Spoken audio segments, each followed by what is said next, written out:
یاد رکھتے ہیں، مگر نہ یہاں پر وہ لوگ ہیں جنہوں نے ہمیشہ مہربانی کی اور ہمیشہ یاد رکھا۔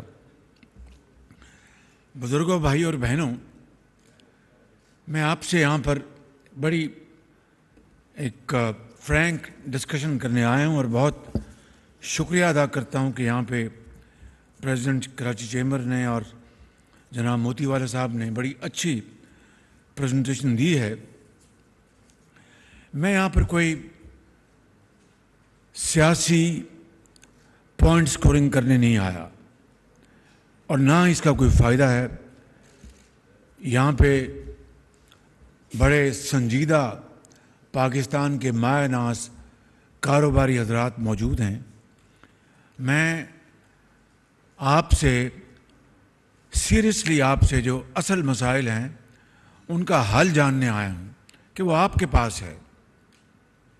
شیخ صاحب بھی بیٹھے ہیں اور میرے مہربان بارش ہمارے ساتھی دوست بیٹھے ہیں، اور یہاں پر ہمارے بیگ صاحب بیٹھے ہیں، بہت شخصیات بیٹھی ہیں یہاں پہ۔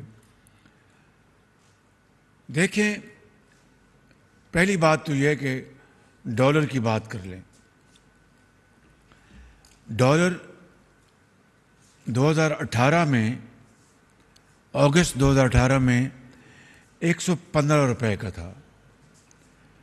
جب ووٹ آف نو کانفیڈنس کے ذریعے جب ہماری متحدہ کولیشن کی حکومت بنی، اور میں تمام متحدہ پارٹیز کے زعماء کا دل کی اتھاہ گہرائیوں سے شکریہ ادا کرتا ہوں جنہوں نے مجھے اپنی کمال مہربانی سے اپنا کینڈیڈیٹ چنا، جس میں پیپلز پارٹی کی قیادت شامل ہے، جناب زرداری صاحب، جناب بلاول بھٹو صاحب، جس میں ایم کیو ایم کی قیادت شامل ہے، جس میں پی ایم ایل این میری اپنی پارٹی شامل ہے، بی این پی شامل ہے، باپ پارٹی شامل ہے، اے این پی شامل ہے، جے یو آئی شامل ہے، اور دوسری جماعتیں جنہوں نے اپنی مہربانی سے جنہوں نے مجھے چنا۔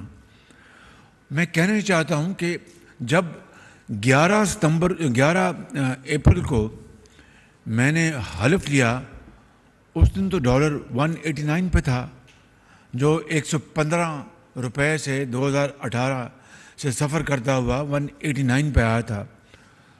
تو یہ جو 60-65 روپے کی اڑان تھی، اس میں تو ہمارا کوئی قصور نہیں تھا۔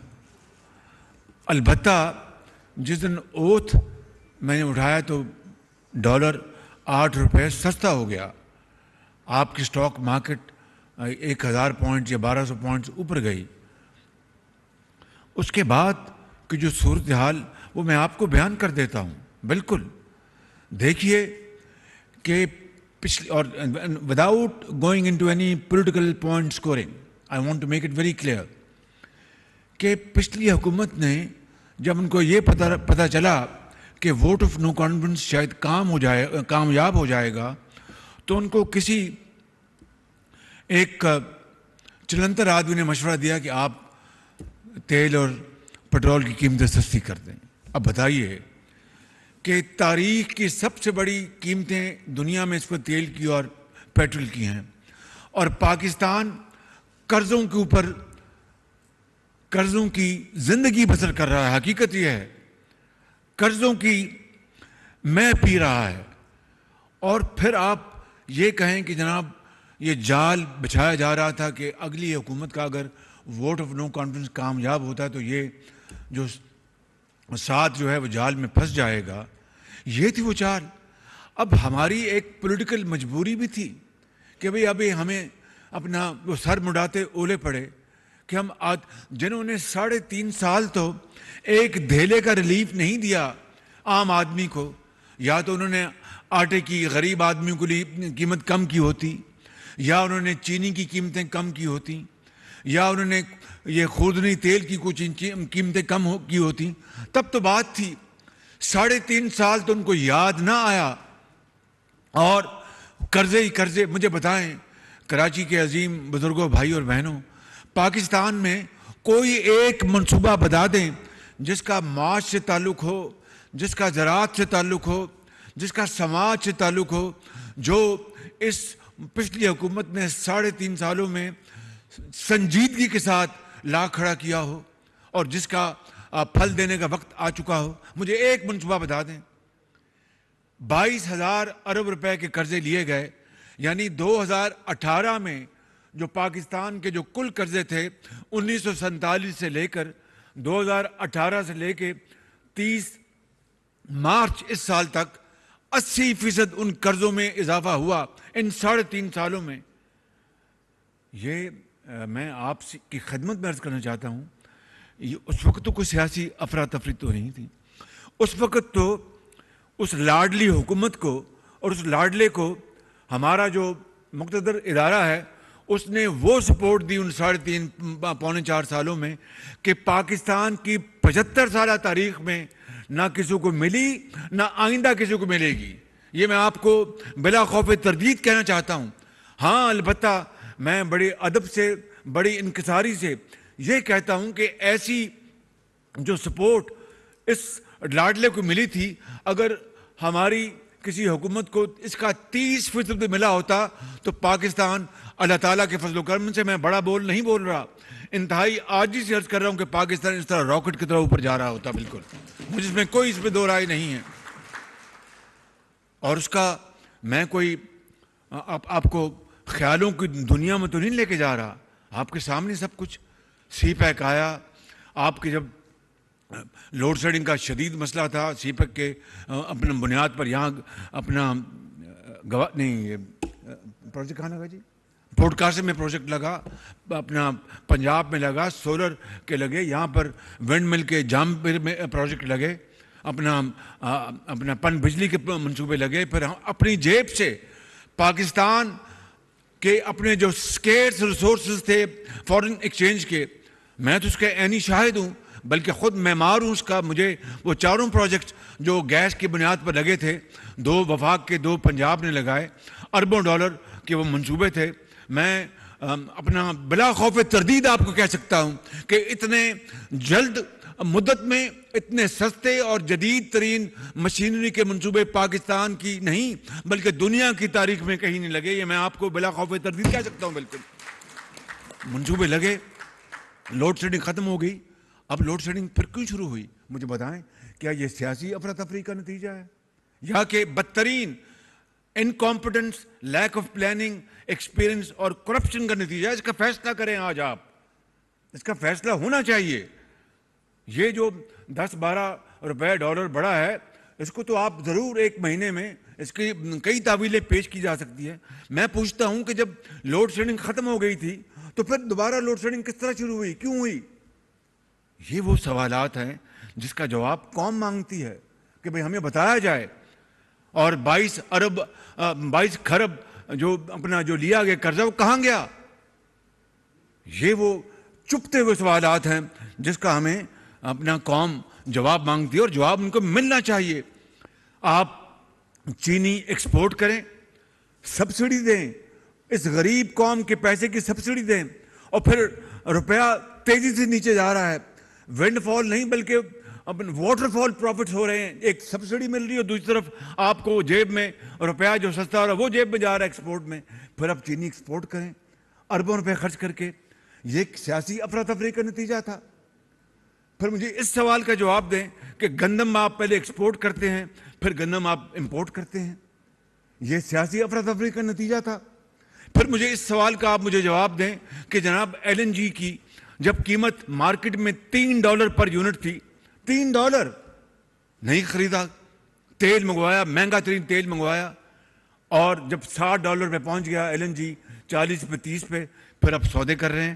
کیا یہ افراتفری کا نتیجہ تھا؟ خدا را میں سمجھتا ہوں کہ ہمیں بہت تحمل، برداشت اور ایمانداری سے اس کا تجزیہ کرنا چاہیے. اگر مجھ سے غلطی ہوئی ہے تو مجھے اس کی معافی مانگنی چاہیے. اگر کہیں اپنا سلیکٹنس ہوئی تو اس کا ازالہ ہونا چاہیے.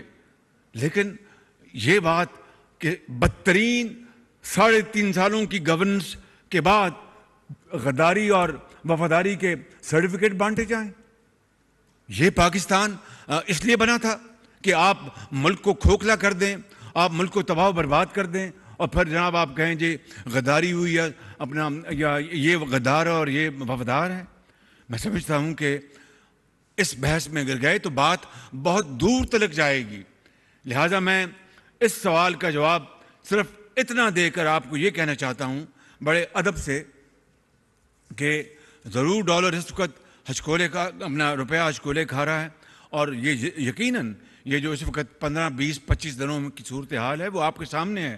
مجھے اس کے بارے میں کچھ نہیں کہنا، آپ اس کو اچھی طرح سمجھتے ہیں، لیکن آپ کاروباری حضرات ہیں، آپ بڑے پاکستانی ہیں، آپ پاکستان کے بڑے عظیم معمار ہیں، آپ اربوں روپے کماتے ہیں، حلال کی روزی کماتے ہیں، محنت کرتے ہیں، دن رات محنت کرتے ہیں. آپ خدارہ اس کا حل نکالیں، بتائیں حکومت کو، مجھے بتائیں کہ اس کا کیا حل ہے تاکہ اب امپورٹس پہ آ جائیں. امپورٹ میں نے کیوں اس کے اوپر امپورٹ کے اوپر قید لگائی، کیوں اس کو میں نے کرب کیا؟ بات بڑی سیدھی ہے. اور یہ بات جو اللہ تعالیٰ نے جن کو صاحب حیثیت بنایا ہے وہ تو امپورٹڈ ہر چیز منگوا لیں. غریب آدمی کو روٹی دال بھی مشکل ہو جائے، مہنگی ترین ہم لوگ گاڑیاں منگوا لیں، غریب آدمی کو ٹوٹی سائیکل بھی نہ ملے، اور ہم اپنے گھروں میں اپنا محلات جیسے جناب ٹوائلٹس میں بہترین لگوا لیں، ٹائلیں اور سامان لگوائیں باہر کا امپورٹڈ. غریب آدمی کو اپنا باہر کھیت میں جا کے وہ کرنا پڑے. تو اس لیے میں اس کو تفصیل میں نہیں جاننا چاہتا، اس لیے کہ یہ غیر ضروری جس کو آپ کہتے ہیں کہ نان اسینشل کنزیومر گڈس اور لگژری آئٹمس، اس کے اوپر ایک دورانی کے لیے بین لگایا گیا. میں نے ڈیوٹی بھی نہیں بڑھائی، اس لیے نہیں بڑھائی، میں جانتا ہوں کہ اگر ڈیوٹی بڑھا دیتا 200% بھی تو جن کو بہت اللہ نے دیے وہ 200% ڈیوٹی دے کے بھی منگوا لیتے. تو لہٰذا مقصد کیا تھا؟ مقصد ریونیو تو ملنا چاہیے، لیکن فوری مقصد تھا کہ ہم جو سکیئرس فارن ایکسچینج ہے اس کو ہم بچا لیں کسی طریقے سے، اور اس کو ہم سیو کریں تاکہ اس میں ڈالر میں ایک سٹیبلٹی آئے اور ہمارے پاس پیسے بچیں تاکہ ہماری جو بہت اشد جو ضروریات ہیں ان کو ہم فائنینس کریں. مثلا آپ کا جو ایڈیبل آئل ہے 4 ارب ڈالر کا آتا ہے سال کا. اب یہ امپورٹ جو ہم نے جس کے اوپر کٹ لگایا ہے، اگر $250 ملین مہینے کا اگر اس میں بچت ہوتی تو سال کا بن جاتا ہے. ڈیڈی صاحب بہت حساب کے بہت زبردست ہیں، ان کو انگلیوں میں اربوں خربوں گنتے ہیں یہ. تو اپنا $250 ملین کو 12 سے آپ ضرب دیں تو یہ بن گیا کوئی $4 بلین. اب یہ اگر ہم نے کٹس لگائی ہیں سامان تعیش پر تو $4 ارب اگر ہم بچاتے ہیں تو یہ وہ اماؤنٹ ہے جو پاکستان کے سارا جو خوردنی تیل ہے اس کے اوپر لگتا ہے. تو کیا یہ قومی خدمت ہے، یہ ڈس سروس ہے؟ فیصلہ آپ کر لیں. تو اگر ہمیں اس وقت مشکل آن پڑی ہے تو پھر قربانی دینی ہوگی، اور سب سے پہلے ہمیں قربانی دینی ہوگی جن کو اللہ تعالیٰ نے بے پناہ اپنا نوازشات سے نوازا ہے. اور وہ غریب آدمی، وہ چاہے وہ دیہات میں ہے، میران کی وادیوں میں ہے، یا پنجاب میں ہے، یا گلگت میں ہے، بلتستان میں ہے، یا بلوچستان میں ہے، کے پی میں ہے، وہ غریب آدمی، وہ بیوہ اور یتیم جس کے پاس دوائی کے پیسے نہیں ہیں، جس کے پاس تعلیم کے پیسے نہیں ہیں، روتے شیرخوار بچے کے لیے دودھ کے پیسے نہیں ہیں، جس کے پاؤں میں چپل نہیں ہے اور سڑک پہ چلتا ہے تو پاؤں میں کانٹا چبھتا ہے تو خون بہتا ہے، جس کے کپڑے میلے ہیں، پھٹے ہوئے ہیں، وہ کس طرح یہ برداشت کرے گا کہ ایک طرف اشرافیہ جو ہے ہر چیز منگواتی ہے اور امپورٹڈ اپنا چیزیں جو ہیں چاہے وہ $1000 کی ایک چیز کا ایک پیکٹ آئے یا کچھ اور آئے وہ منگوا لے اور ہمیں روٹی دال نہ ملے. تو یہ سوشلی بھی ایک صحیح قدم تھا to have a correction in our social imbalance.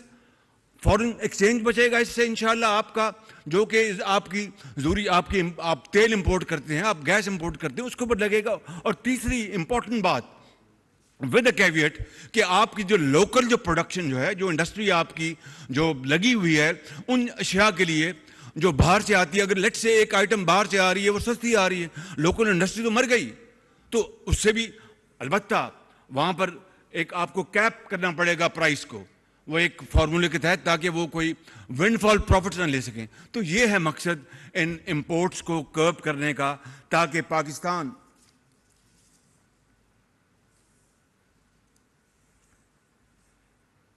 Pakistan اللہ کے فضل و کرم سے وہ انشاءاللہ اسٹیبل ہوگا. اور میرا ایمان ہے آپ لوگ پاکستان کے معمار ہیں, اس میز پہ بیٹھے ہیں, چاہے وہ سیاستدان ہیں یا بزنس مین ہیں یا ٹریڈر ہیں یا انویسٹرز ہیں, آپ لوگ سامنے بیٹھے ہیں, آپ پاکستان کے عظیم معمار ہیں.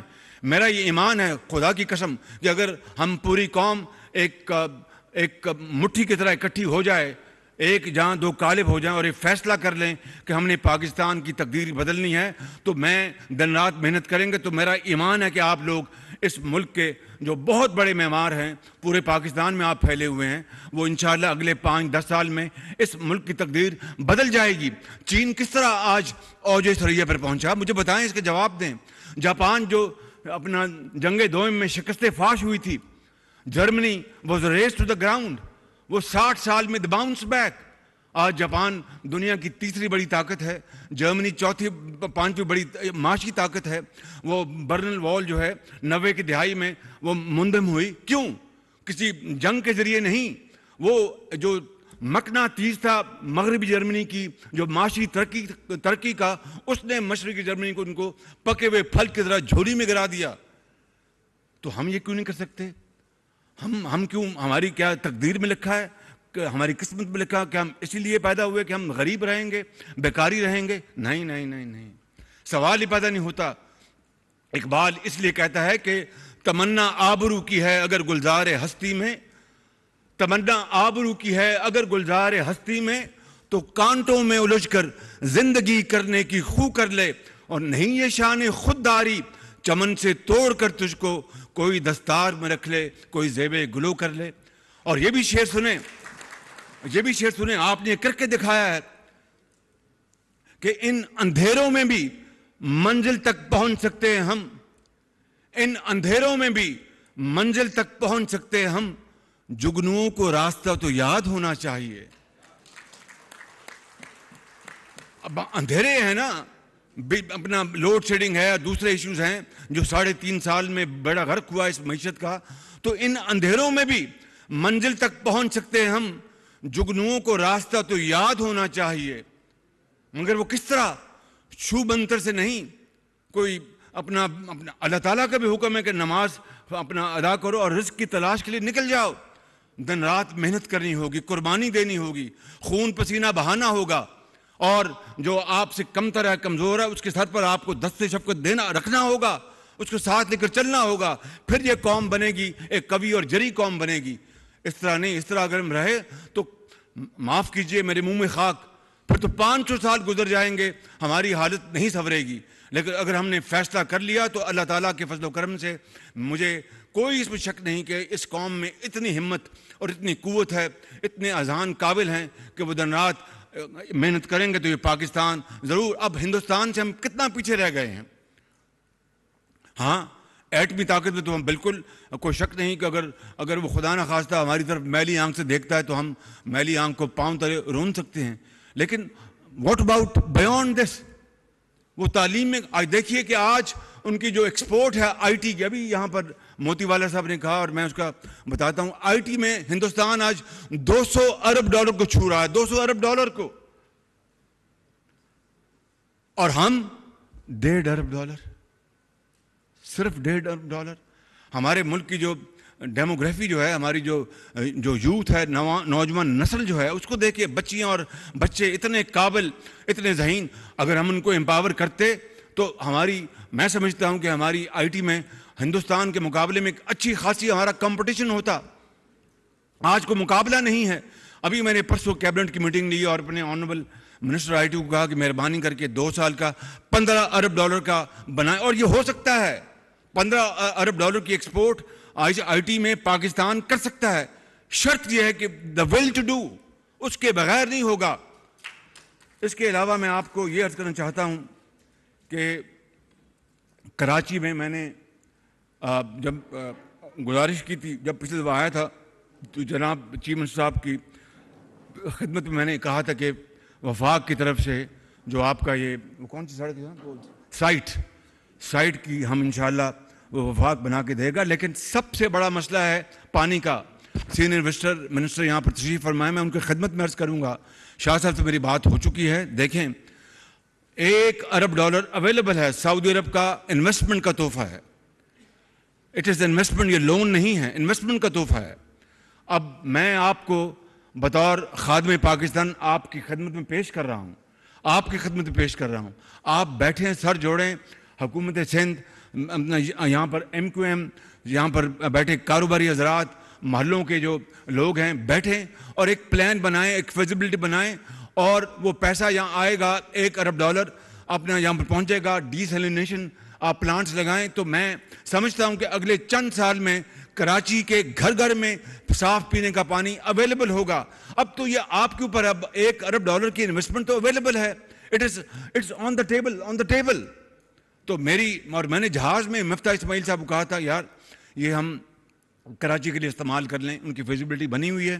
تو انہوں نے کہا کہ میں چیک کرتا ہوں, نہیں بھی بنی تو آپ بڑے بڑے, یہ موتی والا بیٹھے ہیں, موتیوں جیسی ان کا ذہن ہے ماشاءاللہ, اور آپ لوگ بیٹھے ہیں, ڈیڈی صاحب بیٹھے ہیں, بہت بیٹھے ہیں, آپ بیٹھے ہیں, سندھ گورنمنٹ اپنا ان کو ساتھ ملا کے اور اس کو ہم لے کے چلیں اس منصوبے کو. اور اس میں, اور انہوں نے مجھے کہا ہم تو تیار ہیں, ہم تو انتظار کر رہے ہیں پاکستان سے وائبل منصوبوں کی. تو یہ بات میں کر چکا. اگلی بات میں نے یہ کرنی ہے آپ سے کہ آئی ٹی بورڈ اور آئی ٹی ٹاورز بننے چاہیے سارے صوبوں میں, اور اس میں ٹریننگ ہو, ہزاروں بچوں اور بچوں کو ہم ٹرین کریں اور اس کے بعد آگے لے کے چلیں. تو یہ سب سے بڑی پاکستان کی یہ انڈسٹری بن سکتی ہے. ایکسپورٹ کے اوپر ہمیں دیکھیں, پورا ہمیں زور لگانا ہوگا ایکسپورٹس کے اوپر. وہ اس طرح میری بات سن لیں, آپ ایکسپورٹر ہیں, آپ سے زیادہ بہتر کوئی تجربہ نہیں رکھتا, میں تو ایک طفل مکتب ہوں آپ کی سامنے, لیکن تھوڑا بہت مجھے بھی یہ اس کا علم ہے. میں یہ سمجھتا ہوں کہ ایک بڑی ٹرانسپیرنٹ پالیسی بنے, بہت ٹرانسپیرنٹ پالیسی, اور گورنمنٹ آف پاکستان چاروں صوبوں سے مل کر, چاہے وہ صوبہ سندھ ہے, چاہے وہ KPK ہے, چاہے وہ پنجاب ہے, چاہے وہ بلوچستان ہے, وہاں پر export industrial zones earmark کرے. وہ زمینیں حکومتوں کی ہوں, چاہے وہ وفاق کی پراپرٹی ہے یا صوبوں کی پراپرٹی ہے. وہ زمین جو ہے وہ جو انفراسٹرکچر وہاں پر ڈیولپ کرے, وہ ایک بڑا اعلیٰ قسم کا وہ سسٹم بنا کر, پانی ہے, سڑکیں ہیں, وہ دیں. اور زمین جو ہے وہ ایکسپورٹر کو فری آف کاسٹ دے, کہ یہ فری آف کاسٹ زمین ہے, آپ لیں, یہاں پر انڈسٹری لگائیں. سٹے بازی کے لیے نہیں, جو ہمارا معاف کیجئے جو ہوتا ہے, اور رکھی زمین, جناب وہ بجلی نہیں آئی, جناب وہ پانی نہیں ملا, جناب میں کچھ نہیں کر سکا, مجھے لون نہیں ملا, فلان نہیں ملا, یہ نہیں. وہ ایک ون ونڈو آپریشن ہو, ون ونڈو آپریشن, اور وہ زمین جو ہے وہ ڈیولپ کر کے, اور پھر وہاں پر پوری طرح وہ سڑکیں بچھائی جائیں, چاہے وہ شہر سے 60 میل دور باہر ہو, اپنا 80 میل دور باہر. آج کل موٹر ویز بنتی ہیں, 1 گھنٹے میں 150 کلومیٹر آپ پہنچ جاتے ہیں بڑے آرام سے. وہاں پر زمینیں ڈیولپ کی جائیں, گورنمنٹ کے زمینیں ہوں, اور وہ ایکسپورٹرز, کیونکہ پاکستان نے اگر ایکسپورٹ ہم میں آگے نہ بڑھے, آج ہم نیٹ امپورٹرز بن گئے ہیں. تو ایکسپورٹرز کے لیے ہم یہ کریں. میں نے مفتاح اسماعیل صاحب سے بات کی تھی, اور اس کے علاوہ ایکسپورٹرز پر ہم بڑا ٹرانسپیرنٹ طریقے سے بینکوں سے لون دلوائیں, جو ماضی میں مس یوز ہوتا رہا. جناب وہ میں آپ کو قصہ بتا دیتا ہوں. ایک وہ ایکسپورٹ کی اپنا وہ باہر سے دبئی سے LG کھلوا لی, نو نیمز, میں آپ کو مثال دے رہا ہوں. LG کھل گئی, وہ 3% پہ مل گیا اپنا لون, اور 6 ماہ بعد وہ بینکوں کا میرے تو وہ اپنا مال ہی نہیں مجھے ملا, ایکسپورٹ نہیں ملا, فلاں لون لے لیا, پینلٹی دی, معاملہ ختم. نہیں, اس طرح قومیں نہیں بنتی. قومیں بنتی ہیں پھر اپنا مسافر شب کو اٹھتا ہے جو جانا دور ہوتا ہے. قومیں تو اس طرح بنتی ہیں, اس کے بغیر نہیں بنتی. مسافر شب کو اٹھتا ہے جو جانا دور ہوتا ہے. اگر PI کی فلائٹ آپ نے پکڑنی ہے لاہور کے لیے, اور 7 بجے جا رہی ہو کراچی سے, تو ایئرپورٹ کو آپ کو 6 بجے پہنچنا ہے, اور آپ گھر میں اٹھیں 6:30 بجے, تو آپ جہاز کہاں سے پکڑیں گے؟ سوال نہیں پیدا ہوتا. آپ نے شیو بھی کرنی ہے, آپ نے اپنا برش بھی کرنا ہے, نماز بھی پڑھنی ہے, اور پھر بچوں کو پیار بھی دینا, تو کہاں سے آپ ایئرپورٹ پہنچیں گے؟ تو قومیں تو وہی ترقی کرتی ہیں وہ جیتی جاگتی ہوں اور وقت کی قدر کرتی ہوں. تو اس لیے میں سمجھتا ہوں کہ ایکسپورٹ بیسڈ انڈسٹری کے لیے ایک یہ انڈسٹریل زون بنائے جائیں. دوسرا سب سے امپورٹنٹ, یہ میں آپ کو بتا رہا ہوں بات, اگر ہیک سے ٹیولپس آ سکتے ہیں جہاز سے دبئی ہر ہر روز فلائٹیں آتی ہیں. تو ہم تو یہاں کراچی سے دبئی 2 گھنٹے کا راستہ ہے. آپ اپنی زراعت، سندھ کی زمینیں، پنجاب کی زمینیں، بلوچستان کی زمینیں، KPK زمینیں، جو بہترین اجناس وہاں اگ سکتی ہیں ان کو اگایا جائے، اور وہاں پر دیہاتوں میں انڈسٹریل اسٹیٹس قائم کیے جائیں، ان کو انسینٹیوائز کیا جائے دیہاتوں میں، تاکہ مائیگریشن نہ ہو شہروں کو، لوگ دیہات میں رہیں، انڈسٹری وہاں پر لگے ایگرو بیسڈ، اور وہ آپ کی جو پروڈکٹس ہیں ان کو آپ اس کوالٹی پہ لے کے آئیں جو گلف میں اس کی استعمال ہوتا ہے یا دوسرے ممالک میں. یہ ہے وہ طریقہ دنیا میں زندہ رہنے کا. ورنہ GSP پلس ہم ان کی منتیں کریں، اچھا جی ہمیں کر دیں، جی ایکسٹینڈ کر دیں، وہ شاید کر دیں مجبوری کے لیے، لیکن آپ GSP پلس ایک تو آپ منتیں کر کے کرا سکتے ہیں، یا پھر اپنی توانائی سے کر سکتے ہیں کہ ہم نے یہ اچیو کیا، آپ ہمیں کر کے دیں جی. تو میری آپ سے گزارش یہ ہے کہ یہ policy, industrial policy, financial policy, agricultural policy, یہ اگر ہم بنائیں گے تو پھر اللہ تعالیٰ کے فضل و کرم سے اسکائی وڈ بی لمٹ. پھر آپ دیکھیں گے کہ پاکستان کتنا تیزی سے آگے بڑھ رہا. کل میں نے مجھے چینی وفد ملا، مجھے کل وہ کسی اور کام کے لیے آیا تھا، انہوں نے خود کل کہا مجھے کہ پرائم منسٹر ہم KCR کے لیے وی آر ویری سیریس. اور کل مجھے اسلام آباد میں ملا، میں نے ان کے حق میں، چین ہمارا بہترین دوست میں شامل ہے، اور CPEC جس کے اوپر کتنے غلط الزامات، بھونڈے الزامات لگائے گئے تھے، اس سے نہ صرف ناراض ہو گیا بلکہ CPEC جو ہے اب ٹھنڈا پڑ چکا ہے. مگر کل مجھے انہوں نے پھر میری امید میری دوبارہ بدی، اور انہوں نے کہا جی ہم KCR کے جو کراچی کا سرکولر جو ریلوے ہے اس کے لیے ہم بالکل وی آر سیریس. تو بہت مجھے خوشی ہوئی. میں نے ان کے حق میں پورے ہاؤس میں تالیاں لگوائیں، شکریہ ادا کیا ان کا کہ بھئی بڑی مہربانی ہے آپ کی. اب ہمیں آگے بڑھنا ہے، ہمیں کوشش کرنی ہے. یہ نہیں کہ خط لکھ کے میں سو جاؤں اور جناب وہاں سے نہیں، اس طرح نہیں ہوتا. یہ نہیں ہوتا. کنواں پیاسے کے پاس نہیں جاتا، پیاسا کنویں کے پاس جاتا ہے. اس کے بغیر معاملہ نہیں بنتا زندگی کا. تو یہ IT کی بات ہوگی، گیس کا جو ایشو بات کی، دیکھیں 62% سندھ ضرور دیتا ہے، ہوتا ہے، and I respect your facts, میں کوئی نہیں ہے، لیکن اس کو ایسا فارمولا لے کے آئیں جس سے کہ کراچی کی انڈسٹری بھی چلے اور پاکستان کی انڈسٹری بھی چلے اور ملک آگے بڑھے. اس کے لیے میں چاہوں گا کہ آپ کوئی ایسا منصوبہ لے کے آئیں میرے پاس، فارمولا، جس سے کہ ہم اس کو ڈومیسٹک، بڑا آسان ہے کہنا موتی والا کہ ڈومیسٹک بند کر دیں، ایسے کس طرح بند ہو جائے گی؟ لوگ سڑکوں پہ آ جائیں گے، بلوے ہو جائیں گے. There has to be method in the madness. ایک طریقے سے ہمیں کرنا ہوگا نا. یہ تو قرآن کریم میں بھی لکھا ہے کہ 3 مرتبہ حکم ہوا کہ خمر یا نبیذ یا جس کو شراب کہتے ہیں، 3 مرتبہ ہوا کہ اب یہ اچھی چیز نہیں ہے. پھر کہا کہ اس کو نماز پڑھنے کے لیے جب جاؤ تو اس کو نہ کرو. پھر آخری حکم آیا کہ اب یہ بین ہو گئی ہے. اگر وہ راتوں رات اگر ایک ہی مرتبہ، اللہ تعالیٰ کا بھی اس میں کوئی حکمت تھی نا، ورنہ 3 مرتبہ رب تعالیٰ چاہتا ہو تو ایک ہی مرتبہ حکم دے دیتا. It was spent over a period of time. اسی طریقے سے اگر آپ نے گھروں کی ڈومیسٹک کو آپ نے کچھ آلٹرنیٹو دینا ہے تو اس کا کچھ طریقہ استعمال کرنا پڑے گا، اس کے لیے اویئرنیس کرنی پڑے گی، اس کا انتظام کرنا پڑے گا. وہ پلان لے کے آئیں گے. جو سب سے امپورٹنٹ بات ہے وہ میں آپ کو بتانا چاہتا ہوں. پاکستان، یہ میری بات نوٹ کر لیں، پاکستان متحمل نہیں ہو سکتا $20 ارب سالانہ تیل اور گیس اور ڈیزل اور فرنس آئل پہ خرچ کرنے کا. نہیں متحمل ہو سکتا. آپ دیکھ لیں اس سال مفتاح کتنا ہے gap between our imports and exports? Import export $45 billion. $45 ارب کا گیپ ہے. اب بتائیے کہ $45 ارب کی گیپ، آپ ریمیٹنس کو شامل بھی کر لیں تب بھی $15 ارب کا گیپ رہ جاتا ہے. کہاں سے آپ پورا کریں گے؟ کس طرح پورا ہوگا؟ تو اس لیے یقین کر لیں کہ جس طرح اپنا سندھ میں اللہ تعالیٰ نے بڑا زبردست کوریڈور دیا ہے یہ ونڈ کا، اس طرح بھاولپور میں بہت شاندار سولر کا ہے، بلوچستان میں ہے KPK. ہمیں یہ سولر اور ونڈ کی طرف جانا پڑے گا جہاں پر آپ کو نہ گیس امپورٹ کرنی پڑے. وقت لگے گا، راتوں رات تو اپنا یہ نہیں ہوگا. Rome was not built overnight, مگر اس طرف ہم قدم بڑھائیں گے تو اگلے 5 سال میں 10 سال میں ہم وہاں پہنچ جائیں گے انشاءاللہ.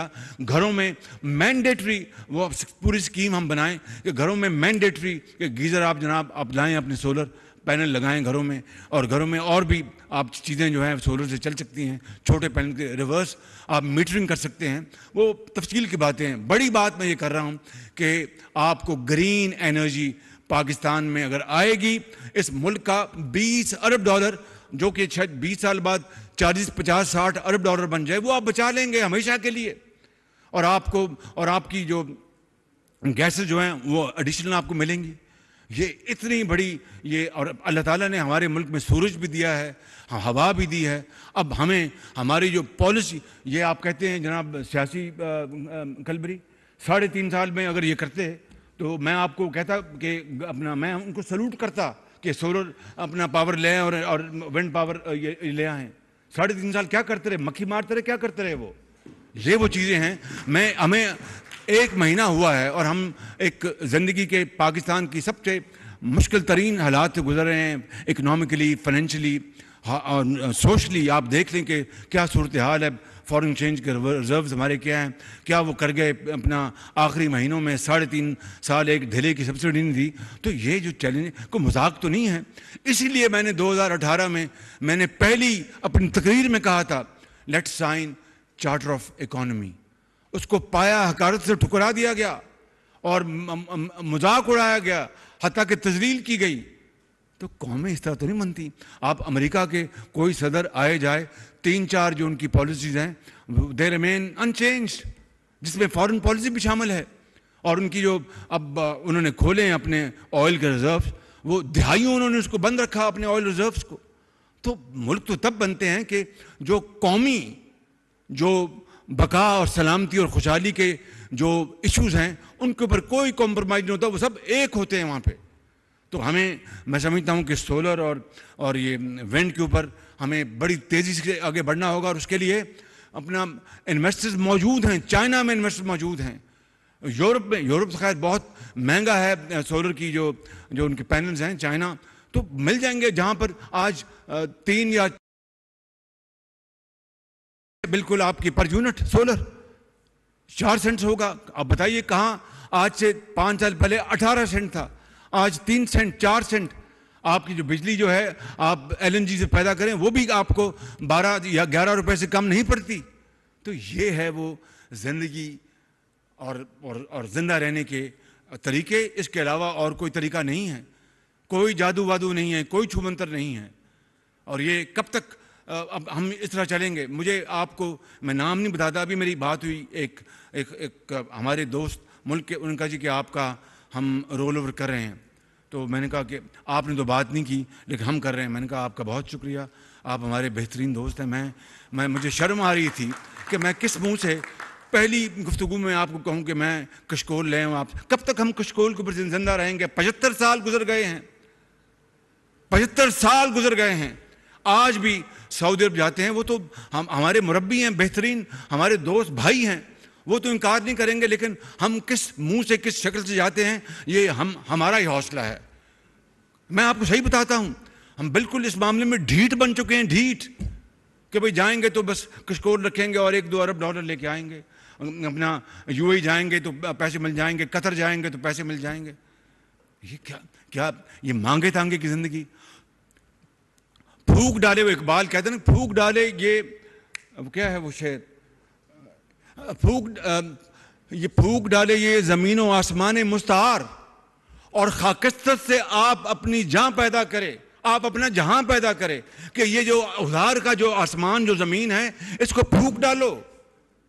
یہ جو محل پورے پاکستان بنے ہیں، لاہور میں بنے ہیں، کراچی میں، پشاور میں، کوئٹہ میں، اسلام آباد میں، اس سے قومیں نہیں بنتی۔ اگر اس سے قومیں بنتی ہوتی جتنے ہمارے شاندار محل بنے ہیں، چاہے وہ پرائم منسٹر ہاؤس ہے یا چیف منسٹر ہاؤسز ہیں یا گورنر ہاؤسز ہیں، تو ہم پاکستان دنیا کی سب سے آگے اگلی قوم ہوتے۔ نہیں، اس طرح نہیں۔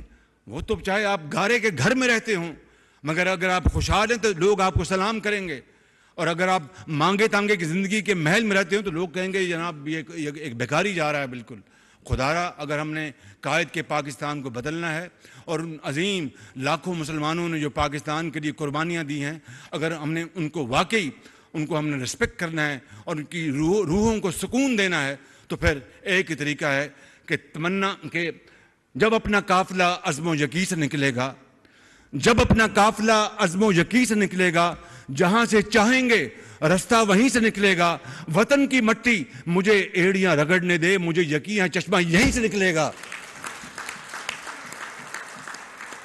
یہ ہے وہ طریقہ زندہ رہنے کا، اس کے علاوہ کوئی اور طریقہ نہیں ہے زندہ رہنے کا، یہی وہ طریقہ ہے زندہ رہنے کا۔ اور اگر ہم آج ٹھان لیں اور ہم طے کر لیں تو انشاءاللہ آپ دیکھیں گے کہ پاکستان جو ہے وہ، میں K4 کی بات کر چکا، GSP+ میری بات ہوئی ہے، پریزیڈنٹ EU کمیشن جو ارسلا فون ڈر لین سے بھی بات ہوئی، کل میری بات ہوئی president European council Charles Michel سے، اور دونوں پازیٹیو تھے۔ ہماری آخری ریویو جاری ہے GSP+ کا، تو اللہ تعالیٰ سے امید کرنی چاہیے کہ اس کے باوجود کہ ہم نے یورپین یونین کو کیا کیا صلواتیں سنائی ہیں اور اپنی ذات کے لیے اپنے پاکستان کی جو مفاد اس کو قربان کر دیا، یعنی آپ دیکھیں کہ یہ ہے وہ سیاست، یہ ہے پاکستانیت، کہ انہوں نے ہم سے ناراض ہو گیا یورپین یونین، ان کو کیا کیا، ہم نے تانے دیے، لیکن ان سے بات ہوئی۔ مجھے تو امید ہے کہ انشاءاللہ اللہ خیر کرے گا، اور اللہ خیر کرے گا انشاءاللہ، اور اس میں کوئی اچھی نکلے گی۔ 17% جو سولر ٹیکس لگا ہے مفتاح صاحب، یہ بڑا نامناسب ہے، اس کو ابھی آپ اعلان کر دیں گے، یہ ختم کریں اس کو، بالکل اس کو ابھی ختم کریں۔ سر آپ نے کہہ دیا وہ اعلان ہو گیا، آپ نے کہہ دیا اعلان ہو گیا، میں نے نہیں کہہ دیا، آپ نے کرنا ہے۔ یہ جب میں نے قیمتیں اپنا یہ بین لگایا امپورٹس کے اوپر، تو میں ان کو ہر آدھے گھنٹے میں ان کو میں پوچھتا تھا، سر ابھی کرتے ہیں وہ IMF سے، میں نے کہا IMF نے یہ کہنا کہ آپ اپنا فارن ایکسچینج ریزرو کیوں بچا رہے ہیں، یا تو ہم خرچ کر رہے ہوں تب تو بات ہے، وہ اس پہ اعتراض کرے گا۔ نہیں سر، میں نے کہا نہیں مفتی صاحب مہربانی کریں، اس کو پھر فل فور آپ نے کیبنٹ سے اپروول کروائیں، بائی سرکولیشن کروایا ہم نے کیبنٹ سے، بائی سرکولیشن ہم نے اپروول کروایا کیبنٹ سے۔ پرسوں رات 10 بجے ہم نے جناب HRR جو ہیں وہ جاری کیے، اور آج یہ لا بن گیا۔ آپ کا $4 ارب سال کا بچے گا، $4 ارب۔ It's like earning $4 billion. It is to finance your imports of your entire, edible oil. What else you want? تو GSP+ کی میں نے بات کر لی، آپ سے سولر کی بات ہو گئی، اور جو پانی کی بات ہو چکی، اور اس کی میں نے KCR کی بات کر لی۔ اللہ تعالیٰ ہم سب کو خوش و خرم رکھے۔ ادریس صاحب نے شروع میں کہا تھا کہ اگر آپ ہوں گے تو آپ سے وہ ٹرافیز لیں گے۔ دیکھیے، زندگی موت اللہ تعالیٰ کے ہاتھ میں ہے، خوشی غمی اس کے ہاتھ میں ہے۔ اگر زندگی رہی تو انشاءاللہ اللہ نے چاہا، خدا نے چاہا تو انشاءاللہ جب تک مجھے رب نے ہمت دی، توفیق دی، میں خادم بن کر آپ کی خدمت کرتا رہوں گا۔ پاکستان قائد اعظم، بہت شکریہ۔ ناظرین، کراچی میں وزیر اعظم شہباز